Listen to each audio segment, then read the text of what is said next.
Courtney had always believed in love at first sight, the kind you read about in novels or saw in movies. She just never thought she'd experience it herself until she met Brian. It was a warm summer evening in 2012. The air was thick with the scent of barbecue and the sound of laughter. Courtney, then 24, had reluctantly agreed to accompany her best friend, Sarah, to a welcome-home party for a group of Navy Corpsmen returning from deployment. She wasn't particularly fond of large gatherings, preferring the quiet company of a good book or a close-knit group of friends. The party was being held at a sprawling ranch just outside of town, fairy lights twinkling amongst the oak trees, casting a warm, golden glow on the scene. Country music blared from speakers, and the aroma of grilled burgers and hot dogs filled the air. Courtney was standing near the makeshift bar, nursing a glass of lemonade, feeling slightly out of place amidst the boisterous crowd. She was about to suggest to Sarah that they leave when her eyes landed on him. He was standing across the lawn, surrounded by a group of his fellow corpsmen, his laughter ringing out above the music. He was tall, with a strong build that spoke of years of physical training. His dark hair was cropped short, and his eyes, even from a distance, sparkled with an infectious energy. He wore a simple white t-shirt and jeans, but there was something about the way he carried himself, a confidence that bordered on charisma, that drew her in. She noticed a small, almost imperceptible scar above his left eyebrow, adding a touch of ruggedness to his handsome features. He had a kind smile, the kind which showed genuine happiness, and crinkled the corner of his eyes. Years later, Brian would confess to Courtney that he'd noticed her the moment she walked in. He'd been recounting a story about his deployment, trying to make his buddies laugh, but his eyes kept drifting back to the petite brunette with the captivating smile standing by the bar. He thought she looked like an angel, a vision of calm amidst the controlled chaos of the party. He remembered thinking, I have to talk to her. As fate, or perhaps a strategically nudging friend, would have it, Brian made his way over to the bar just as Courtney was contemplating her escape. He introduced himself, his voice a warm baritone that sent a shiver down her spine. Hi, I'm Brian, he said, extending his hand. His grip was firm and confident, but his touch was surprisingly gentle. Courtney, she replied, her voice slightly breathless. They started with small talk, the usual pleasantries about the party, the weather, mutual acquaintances. But soon, the conversation flowed effortlessly. They discovered a shared love for classic movies, a mutual appreciation for sarcastic humor, and a surprising number of common interests. Courtney found herself laughing at his jokes, genuinely enjoying his company. Brian, in turn, was captivated by her intelligence, her wit, and the way her eyes lit up when she talked about her passion for photography.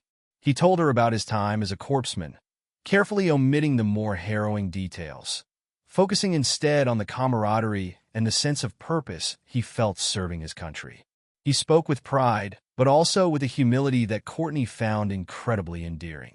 She, in turn, shared her dreams of opening her own photography studio, capturing the beauty of everyday moments. The smell of the nearby bonfire mingled with the sweet scent of Courtney's perfume. The sounds of the party faded into the background as they became engrossed in their conversation. The setting sun cast long shadows across the lawn, painting the scene in hues of orange and purple. The fairy lights seemed to twinkle brighter, reflecting the growing spark between them. As the evening drew to a close, Brian walked Courtney to her car. He didn't try to kiss her, didn't push for a second date. He simply smiled, that same kind, genuine smile, and said, I had a really great time tonight, Courtney. I hope I can see you again. She replied, I'd like that very much, her heart fluttering with a mixture of excitement and anticipation. As she drove away, she couldn't shake the feeling that she had just met someone truly special. Something had shifted, and she knew, with a certainty that surprised even herself, that her life had changed forever. That glance across the lawn had indeed defined a new destiny. Their first official date was a simple affair, dinner at a local Italian restaurant, followed by a walk along the river. Brian, ever the gentleman, opened doors for her, pulled out her chair, and made sure she was comfortable. He was attentive and engaging, listening intently to everything she said, making her feel like the most important person in the world. The second date was more adventurous, a hike in the nearby mountains. Brian, with his experience in the outdoors, led the way, pointing out different plants and animals, sharing stories about his training exercises. Courtney, despite her initial apprehension about the physical challenge, found herself enjoying the experience, exhilarated by the fresh air and the stunning views. They shared a picnic lunch at the summit, overlooking the valley below, the silence broken only by the sounds of nature and their own laughter. One of the initial challenges they faced was the distance. Brian was still stationed at a base a few hours away, making it difficult to see each other regularly. They compensated with long phone calls, late-night text messages, and weekend visits whenever possible. These conversations delved deeper, past the initial pleasantries, revealing vulnerabilities, past heartbreaks, and future aspirations. Courtney learned about Brian's close relationship with his family, particularly his younger sister, whom he adored. Brian, in turn, discovered Courtney's quiet strength and resilience, learning about the challenges she had overcome in her own life. Another subtle challenge was Brian subtly integrating back to everyday society. He struggled to find his place outside the structure of the military, finding solace and understanding mainly with Courtney. Brian surprised Courtney with a bouquet of her favorite flowers, sunflowers, on her birthday. He remembered a seemingly insignificant detail she had mentioned weeks earlier, demonstrating his attentiveness and care. He wrote her a handwritten letter, a gesture that seemed almost archaic in the digital age, but one that touched Courtney deeply. He confessed his growing feelings for her, expressing his admiration for her strength, her kindness, and her unwavering optimism. Courtney introduced Brian to Sarah, her best friend, who immediately approved.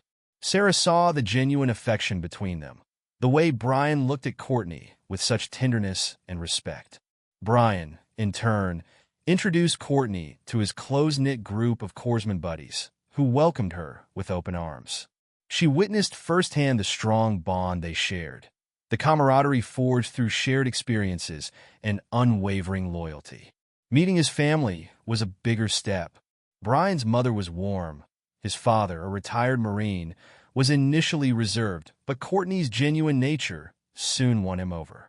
Brian spoke passionately about his commitment to the Navy, his desire to continue serving his country.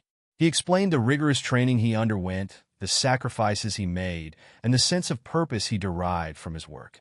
He also shared his long-term goals, his aspirations to advance in his career, perhaps even becoming an officer. Courtney, while apprehensive about the dangers inherent in his profession, admired his dedication and his unwavering sense of duty. She recognized that his service was an integral part of who he was, and she supported him wholeheartedly. Their relationship progressed rapidly, fueled by a powerful connection that defied logic and reason. They were falling in love, deeply and irrevocably. The chapter ends with Brian telling Courtney, during a quiet evening under the stars, "I'm falling for you, Courtney. Hard." She responds with a soft smile and a whispered, "Me too, Brian. Me too." The reality of Brian's commitment to the Navy soon hit home. He received orders for another deployment, this time to a more volatile region. The news was a blow to Courtney, filling her with a mixture of fear and anxiety. She knew the risks involved, the potential for danger, and the long months of separation that lay ahead. Courtney struggled with the fear of the unknown, the constant worry about Brian's safety. She found herself checking the news obsessively, searching for any information about the region where he was stationed. She had nightmares, waking up in a cold sweat, her heart pounding in her chest. The distance felt immense, the silence deafening. Communication was sporadic and unreliable. They relied on occasional emails, brief phone calls when possible, and the rare opportunity for a video chat. The time difference made it even more difficult, often leaving Courtney waiting anxiously by the phone, hoping for a call that might not come. Each communication was precious, a lifeline that connected them across the miles. They shared snippets of their daily lives, offering words of encouragement and support, reaffirming their love for each other. Brian, when he could, shared stories about his experiences, carefully selecting those that were appropriate and wouldn't cause Courtney undue worry. He talked about the local people he met, the cultural differences he encountered, the small acts of kindness he witnessed amidst the chaos. He emphasized the positive aspects of his work, focusing on the humanitarian aid they provided, the medical care they offered to those in need. He never dwelled on the dangers, the risks, or the hardships. He wanted to protect her, to shield her from the harsh realities of his world. He described sunsets of incredible, vibrant color he'd never seen before, attempting to share a piece of beauty with her. During one particularly tense period, communication with Brian's unit was completely cut off. Courtney spent several days in agonizing uncertainty, not knowing if he was safe. The silence was unbearable, fueling her fears and anxieties. This event, while ultimately resolved without incident, Brian's unit was simply in an area with no communication capabilities, served as a stark reminder of the precariousness of his situation and the constant threat he faced. It also strengthened Courtney's resolve to be strong for him, to be his anchor, his source of comfort and support, no matter what. This event foreshadowed the later tragedy, highlighting the fragility of life and the constant presence of risk in their relationship. Despite the challenges, the distance and the uncertainty only served to strengthen their bond. They learned to appreciate the small moments, the stolen conversations, the precious time they had together. They realized that their love was strong enough to withstand the tides of separation and adversity. They made a conscious effort to communicate openly and honestly, to share their fears and anxieties, to offer each other unwavering support. The chapter ends with Brian returning home from his deployment, safe and sound. Courtney greets him at the airport, running into his arms, tears streaming down her face. The relief is overwhelming, the joy palpable. He holds her tight, whispering in her ear, "I'm home, Courtney. I'm home." The scene is filled with emotion, a testament to the enduring power of their love, a love that had weathered the storm and emerged stronger than ever. But, subtly, the reader is reminded of the pivotal event, a lingering sense of unease hinting that the calm might be temporary. After Brian's safe return, their relationship deepened, and the proposal came naturally, a quiet, intimate moment rather than a grand, public gesture. The wedding itself was held a year later, in the spring.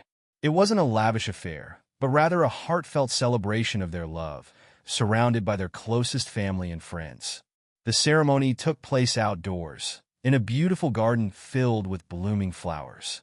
The setting was rustic and charming, with wooden benches, strings of fairy lights, and wildflowers adorning the altar. Courtney walked down the aisle on her father's arm, her heart overflowing with joy. She wore a simple, elegant white dress that accentuated her natural beauty.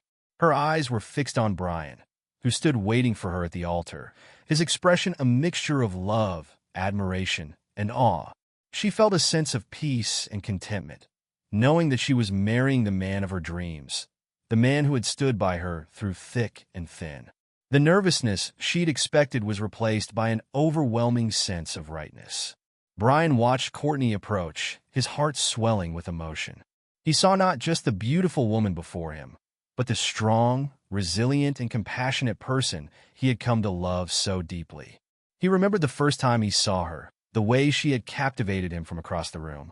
He thought about the challenges they had overcome, the distances they had bridged, the love that had grown stronger with each passing day.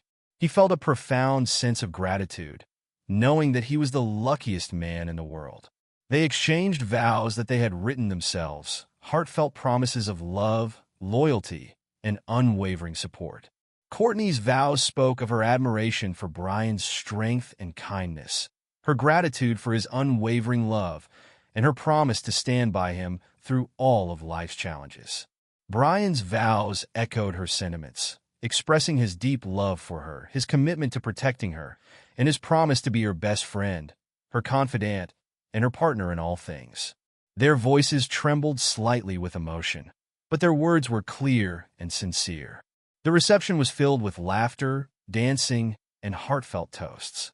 Brian's best man, a fellow corpsman, shared anecdotes about their time in the service, highlighting Brian's bravery, his loyalty, and his unwavering sense of humor. Courtney's maid of honor, Sarah, spoke of Courtney's kindness, her generosity, and her unwavering optimism. The first dance was to a song that had special meaning for them, a slow, romantic ballad that captured the essence of their love. The cake cutting was a playful affair, with both Courtney and Brian ending up with frosting on their noses. The garden setting was a metaphor for their growing love, the blooming flowers symbolizing the blossoming of their relationship. The fairy lights represented the magic and enchantment of their love, while the wooden benches symbolized the solid foundation upon which their relationship was built. The exchange of rings was a symbol of their eternal commitment, a circle with no beginning and no end. The first few years of their marriage were a blissful period of adjustment and deepening connection. They settled into a comfortable routine, sharing household chores, cooking meals together, and enjoying quiet evenings at home. They found joy in the simple things, watching movies, playing board games, taking walks in the park. Their home, a small but cozy bungalow, became a sanctuary, a place filled with love, laughter, and shared memories. Courtney continued to pursue her passion for photography, gradually building her client base and working towards her dream of opening her own studio. Brian, after his final deployment, transitioned to a civilian job, working for a local lumber company. He found the work fulfilling, enjoying the physical labor and the camaraderie with his colleagues. He still maintained close ties with his fellow corpsmen, often meeting up with them for drinks or weekend barbecues. They developed shared habits and rituals, morning coffee together, Sunday brunch at their favorite diner, weekly movie nights. They continued to explore their shared interests, taking weekend trips to nearby towns, attending concerts and sporting events, and volunteering at a local animal shelter. They complemented each other perfectly, Brian's calm and steady nature balancing Courtney's more impulsive and creative spirit. While they shared many common interests, they also had their differences. Courtney was a morning person, while Brian was a night owl. Courtney loved to plan and organize, while Brian was more spontaneous and laid back. But these differences never caused friction. Instead, they learned to appreciate and embrace each other's unique qualities, finding a balance that worked for them. They communicated openly and honestly, resolving any disagreements with respect and understanding. They talked about their future, their dreams of raising a family, buying a bigger house, and traveling the world. They made plans, both big and small, always with the understanding that life was unpredictable and that they would face whatever came their way together. They envisioned a future filled with love, laughter, and the joy of raising children. The desire to have children was a constant theme in their conversations. They both longed to be parents, to share their love with a child, to create a family of their own. They had discussed names, imagined what their children would look like, and dreamed of the joys and challenges of parenthood. They started trying to conceive a year after their marriage. There were months of anticipation, followed by disappointment. Courtney underwent various tests, and there was a brief period of worry when they thought there might be a problem. But eventually, the long-awaited news arrived. Courtney woke up one morning feeling slightly nauseous. She initially dismissed it as a stomach bug, but something told her to take a pregnancy test. She waited anxiously for the results, her heart pounding in her chest. When she saw the 2 pink lines, a wave of emotion washed over her. Joy, excitement, disbelief. She decided to surprise Brian. She wrapped the pregnancy test in a small box and presented it to him that evening, after dinner. Brian opened the box, his eyes widening in confusion, then understanding, then pure, unadulterated joy. He lifted Courtney off her feet, spinning her around in a circle, his laughter echoing through the house. Courtney's pregnancy with Reagan was relatively smooth. She experienced the usual morning sickness and fatigue, but overall, she felt healthy and happy. Brian was incredibly supportive, attending all her doctor's appointments, reading parenting books, and even taking a prenatal class with her. He doted on her, catering to her cravings, massaging her aching feet, and constantly reminding her how beautiful she looked. Reagan's birth was a transformative experience. Courtney labored for several hours, with Brian by her side, offering words of encouragement and holding her hand. The moment Reagan was born, and they held their daughter in their arms for the first time, was a moment of pure, unadulterated joy. They were overwhelmed with love, a love that was deeper and more profound than anything they had ever experienced. They named her Reagan, a name they both loved, a name that signified strength and beauty. The first few weeks were a blur of sleepless nights, diaper changes, and feeding schedules.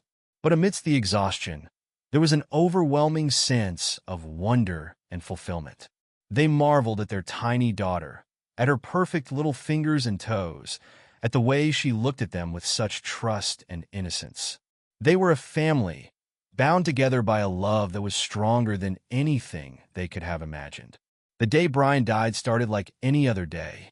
Courtney woke up early, as usual, to the sound of Reagan stirring in her crib. Brian was already up, getting ready for work. He kissed Courtney and Reagan goodbye, telling them he loved them, and promising to be home early for dinner. The sun was shining, the birds were singing, and there was no indication that this day would be any different from any other. It was a Tuesday, a seemingly unremarkable Tuesday that would forever be etched in Courtney's memory. Brian's job as a delivery driver for the lumber company involved transporting materials to various construction sites across the state. He enjoyed the work, the independence it offered, and the opportunity to be outdoors. He was a conscientious worker, always careful and responsible, taking pride in doing his job well. He had a good rapport with his colleagues, often sharing jokes and stories during their breaks. That morning, he had a delivery scheduled to a site in Oklahoma, a few hours' drive from their home. Courtney spent the day at home with Reagan, who was now almost 2 years old. They played in the backyard, read books, and took a nap together. Courtney was working on a photography project, editing photos for a client. She thought about Brian throughout the day, looking forward to his return. She sent him a text message in the afternoon, telling him she loved him, but she didn't receive a reply. She assumed he was busy driving and didn't think much of it. The details of the accident were hazy at first. Courtney later learned that Brian's truck had been involved in a collision with another vehicle. The impact was severe, and Brian was killed instantly. The exact circumstances surrounding the accident remained unclear, but the outcome was devastatingly final. The details are intentionally vague, focusing on the emotional impact rather than the graphic details. The news came in the form of a phone call from a state trooper. Courtney was in the kitchen, preparing dinner, when the phone rang. She answered it casually, expecting it to be Brian. The trooper's voice was somber, his words carefully chosen. He informed her that there had been an accident, and that her husband, Brian Hill, had been killed. Courtney's world shattered in that instant. She dropped the phone, her legs giving way beneath her.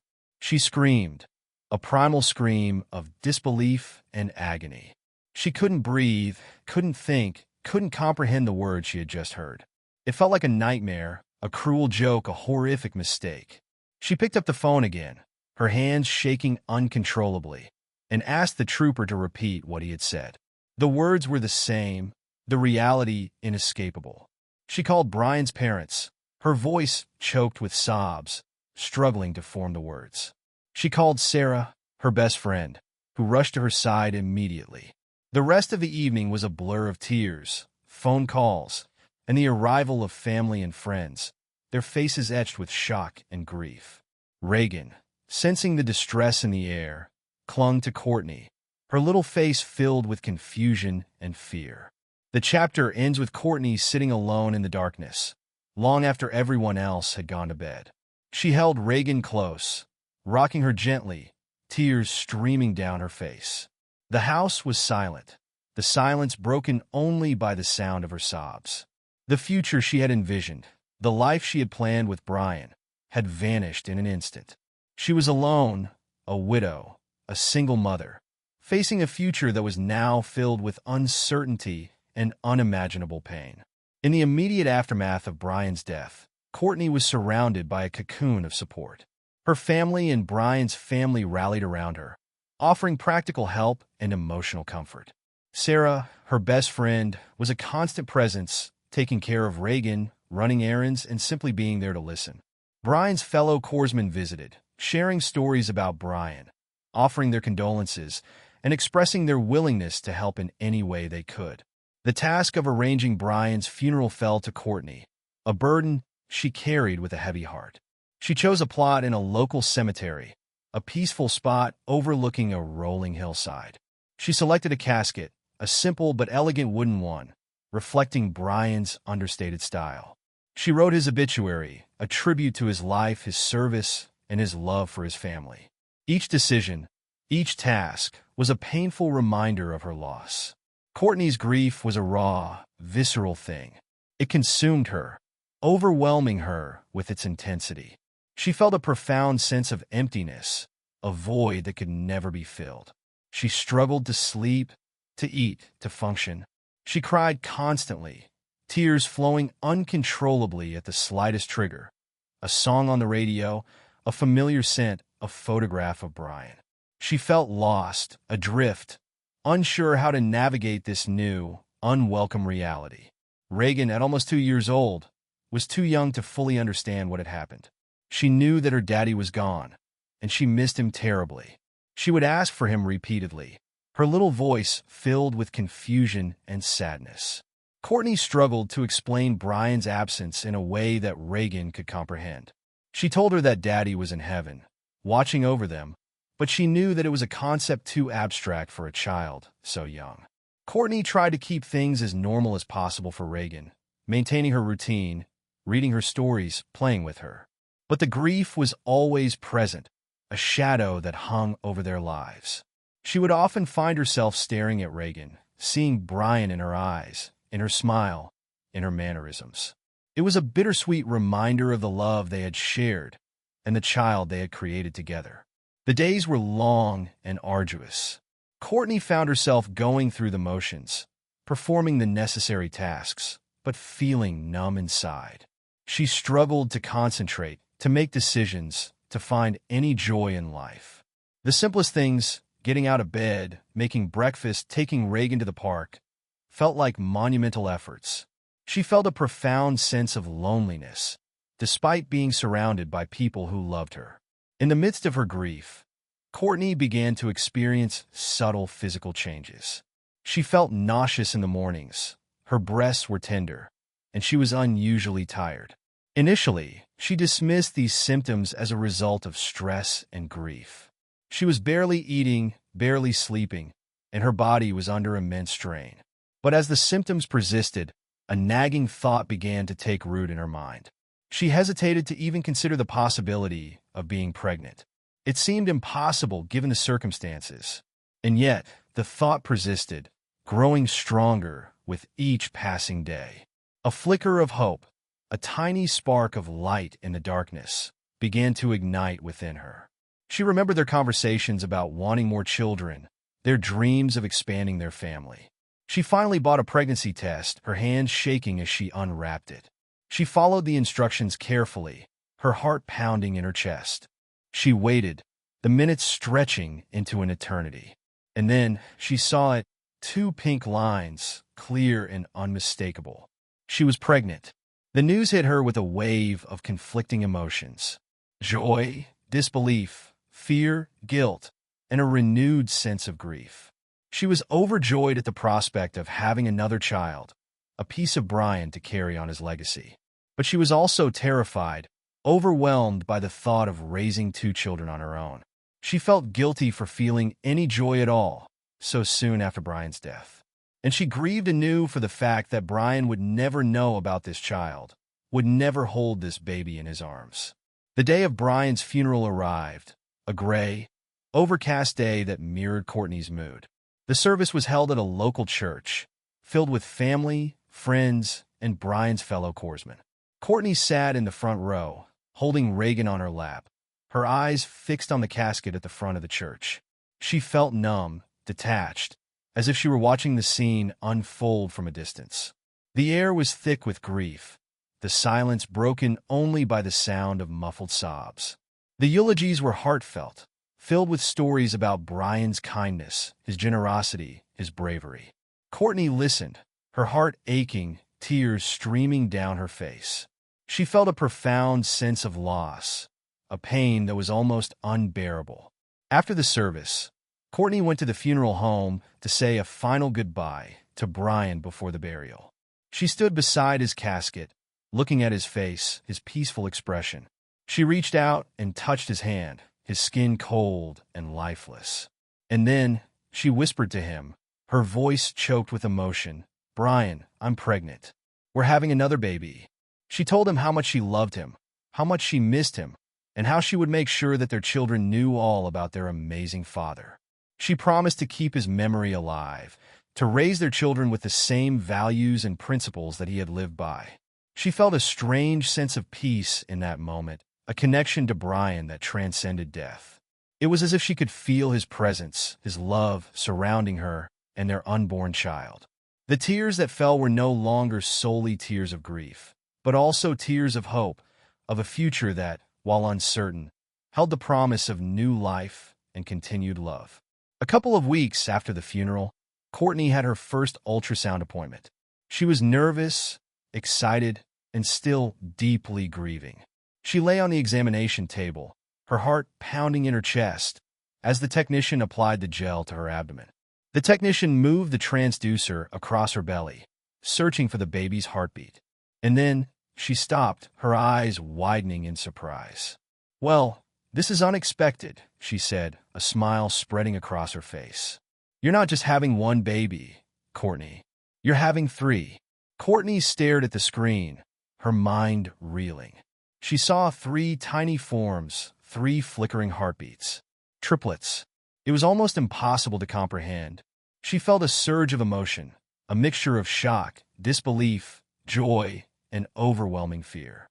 She laughed, and then she cried, tears of both happiness and terror streaming down her face. She called Sarah immediately, her voice shaking with excitement and disbelief. Sarah screamed with joy, then rushed to Courtney's side. She shared the news with her family and Brian's family, who were equally stunned and overjoyed. The news spread quickly, bringing a wave of support and well wishes from friends, family, and even strangers. The pregnancy itself was challenging. Courtney experienced severe morning sickness, constant fatigue, and a host of other complications. She was considered high risk and had to see a specialist regularly. She worried constantly about the health of her babies, about the possibility of premature labor, about the challenges of carrying triplets to term. The financial implications of having triplets were also daunting.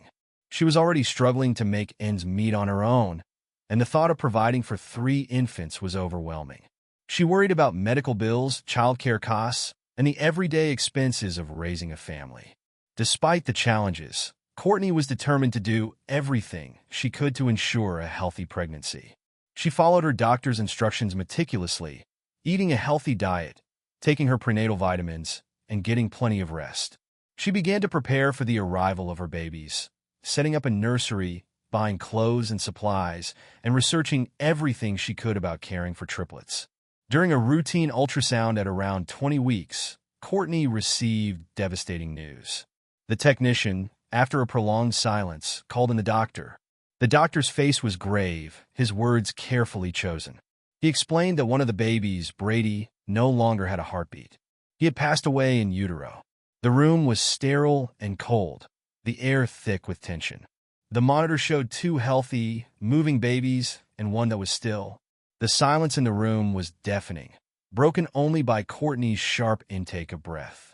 The technician looked at her with profound sympathy, her hand reaching out to gently touch Courtney's arm. Courtney was shattered. The joy she had felt at the prospect of having triplets was instantly replaced by a crushing wave of grief. She felt a pain so intense, so profound, that it took her breath away. She cried uncontrollably, her body shaking with sobs. She couldn't understand why this was happening, why she was being forced to endure another loss, another heartbreak. She questioned everything. Had she done something wrong? Could she have prevented this? The guilt was overwhelming, even though she knew, rationally, that there was nothing she could have done. She felt a deep sense of injustice, a rage at the unfairness of it all. The loss of Brady cast a shadow over the remainder of her pregnancy. She continued to worry about the health of Miles and Harper, constantly fearing that something else might go wrong. She found it difficult to celebrate the impending arrival of her 2 surviving babies, while simultaneously mourning the loss of the third. She leaned heavily on her support system, her family, her friend Sarah. She talked about her feelings, her fears, her grief. She found solace in the knowledge that she was not alone, that there were people who loved her and cared about her and her babies. The remaining weeks of her pregnancy were filled with anxiety. She underwent frequent monitoring, checking on the health and development of Miles and Harper. She prayed constantly, hoping that they would be born healthy and strong. She tried to focus on the positive, on the two lives that were still growing inside her, but the grief for Brady was always present, a constant ache in her heart. The final weeks of Courtney's pregnancy were a mix of anticipation and apprehension. She was physically exhausted, her body stretched to its limits. She was emotionally drained, still grieving the loss of Brady, but also looking forward to meeting her surviving babies. She spent her days preparing the nursery, washing tiny clothes, and trying to get as much rest as possible. Because she was carrying twins, and due to the loss of Brady, Courtney's doctors scheduled a C-section. She was both relieved and nervous. Relieved that she wouldn't have to endure a long and potentially complicated labor, but nervous about the surgery itself. She packed her hospital bag, made arrangements for Reagan to stay with her parents, and tried to mentally prepare herself for what was to come. The day of the C-section arrived. Courtney was surrounded by her medical team, who were supportive and reassuring. Sarah was there with her, holding her hand and offering words of encouragement. The procedure went smoothly, and within minutes, Miles and Harper were born. The operating room was brightly lit and sterile, filled with the sounds of medical equipment and the hushed voices of the doctors and nurses. Courtney felt a sense of detachment, as if she were watching the scene unfold from outside her body. She felt a tugging sensation, but no pain. And then, she heard it, the cries of her babies. The nurses cleaned and weighed the babies, then brought them to Courtney. Miles, the larger of the two, was placed on her chest first. He was perfect, with a full head of dark hair and Brian's eyes. Harper, smaller but equally beautiful, was placed beside him. She had a tiny button nose and Courtney's delicate features. Courtney looked at her babies, tears streaming down her face, a mixture of joy, relief, and a profound sense of love. They had already chosen the names. Miles, a name that signified strength and resilience, and Harper, a name that evoked a sense of peace and harmony. The names felt right, perfect for these two precious babies who had survived so much, even before they were born. The choice of names was also a subtle tribute to Brian and Brady. Miles, meaning soldier or merciful, connected to Brian's military service and his compassionate nature. Harper, often associated with music and art, reflected Courtney's creative spirit and offered a sense of hope and beauty. The first few weeks at home with Miles and Harper were a whirlwind of feedings, diaper changes, and sleepless nights. Courtney was exhausted, overwhelmed, and constantly worried about whether she was doing everything right. She struggled to breastfeed, eventually switching to formula, which brought its own set of challenges. She barely slept, catching catnaps whenever the babies were both asleep, which was rarely for more than an hour or two at a time. She felt like a zombie, functioning on autopilot, driven by adrenaline and a fierce love for her children. She often found herself rocking one baby while feeding the other, her arms aching, her eyes burning with fatigue. Her family and friends were incredibly supportive, offering to help with childcare, cooking meals, and running errands. Sarah was a constant presence, taking on the night shift several times a week, allowing Courtney to get some much-needed rest. Brian's parents also helped, taking Reagan for weekends, giving Courtney a chance to focus on the newborns. The financial strain was significant. Courtney had to take an extended leave from her photography work, and her income was drastically reduced. She relied on savings, the support of her family, and the funds raised through the GoFundMe campaign that had been set up after Brian's death. She worried constantly about money, about providing for her children, about making ends meet. Reagan, now a toddler, was initially confused by the arrival of her siblings. She was both fascinated and jealous, wanting to help but also demanding attention. Courtney made a conscious effort to include Reagan in the care of the babies, giving her small tasks, reading to her while she fed the twins, and making sure she felt loved and secure. There were moments of doubt, moments when Courtney felt like she couldn't cope. She would cry, overwhelmed by exhaustion and grief, wondering how she would ever manage on her own. She missed Brian terribly, his presence, his support, his love. She longed for him to be there, to share the joys and challenges of parenthood with her. Gradually, amidst the exhaustion and the challenges, Courtney began to find joy again. She would watch her babies sleep, marveling at their tiny features, their perfect innocence. She would celebrate their milestones, their first smiles, their first coos, their first attempts to roll over. Miles and Harper grew and developed, each with their own unique personality. Miles was the more laid-back of the two, content to cuddle and observe the world around him. Harper was more active and demanding, always wanting to be held and entertained. Courtney joined a support group for single mothers, finding comfort and camaraderie in sharing her experiences with other women who understood what she was going through. She learned practical tips, shared her worries and frustrations, and found a sense of belonging. She also made a conscious effort to take care of herself, recognizing that she couldn't pour from an empty cup. She started small, taking short walks, reading a book while the babies napped, or simply taking a long, hot shower. She gradually began to reclaim her identity, not just as a mother, but as a woman, as an individual. She slowly started to return to her photography, taking on small projects at first, then gradually increasing her workload as the babies got older. Photography was not just a source of income. It was also a creative outlet, a way to express herself, to capture the beauty of the world around her. She learned to celebrate the small victories, a full night's sleep, a successful breastfeeding session, a day without tears. She realized that she was stronger than she thought, that she was capable of handling whatever life threw at her. She was a survivor, a warrior, a mother who would do anything for her children. Courtney was determined to keep the memories of Brian and Brady alive for her children. She created a memory box filled with photographs, letters, and other mementos of Brian's life. She told Reagan stories about her daddy, describing his kindness, his bravery, his love for his family. She showed Miles and Harper pictures of Brian, telling them that he was their guardian angel, watching over them from heaven. As the children grew older, she explained to them, in age-appropriate terms, what had happened to their father and their brother. She answered their questions honestly, but gently, always emphasizing the love that Brian had for them. She established rituals to honor Brian and Brady. On Brian's birthday, they would release balloons into the sky, sending messages of love to him. On the anniversary of Brady's passing, they would light a candle and say a prayer. These rituals provided a sense of closure, a way to acknowledge their grief, and a way to keep their memories alive. Courtney learned valuable lessons from her experiences. She learned the importance of cherishing every moment, of appreciating the people you love, of living life to the fullest. She learned the strength of the human spirit, the ability to overcome adversity, and the enduring power of love.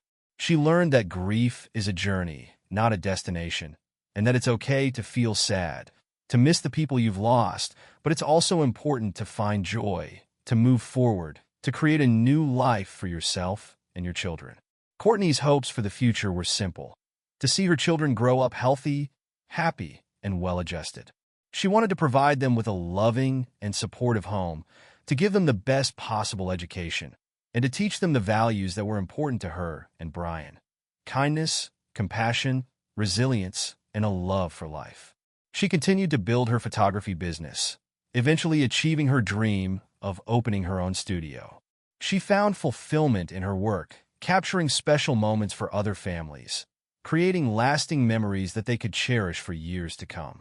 She remained open to the possibility of finding love again, but she wasn't actively searching for it. She was content with her life, with her children, with her work. She knew that if love came her way, it would be a welcome addition, but it wasn't a necessity. She had learned that she was strong and capable on her own, that she could create a happy and fulfilling life for herself and her children, regardless of whether she had a partner. She focused on raising kind, independent children. The GoFundMe campaign had raised a significant amount of money, which helped Courtney cover medical expenses, childcare costs, and other essential needs. She was incredibly grateful for the generosity of strangers, for their willingness to support her and her family during their time of need. She used the funds wisely, investing in her children's education and securing their future. She also made a donation to a charity that supported families who had lost loved ones in accidents. Courtney's story is a testament to the resilience of the human spirit, the power of love, and the ability to find hope amidst grief. It's a story about loss, but it's also a story about survival, about finding strength in the face of adversity, about creating a new life out of the ashes of the old. It's a reminder that life is precious, that every moment should be cherished, and that even in the darkest of times, there is always a glimmer of hope. The story concludes with an image of Courtney, several years later, watching Miles and Harper play in the park. Reagan is by her side, now a young girl, helping to look after her younger siblings. Courtney smiles, a genuine smile that reaches her eyes. She is surrounded by love, by the laughter of her children, by the beauty of the world around her. She knows that Brian and Brady are always with them, in their hearts, in their memories, in the love that binds them together. She whispers a silent thank you to Brian, to Brady, to life itself, for the blessings she has received, for the strength she has found, and for the future that lies ahead. We made it, she thinks, a sense of peace and gratitude washing over her. We made it.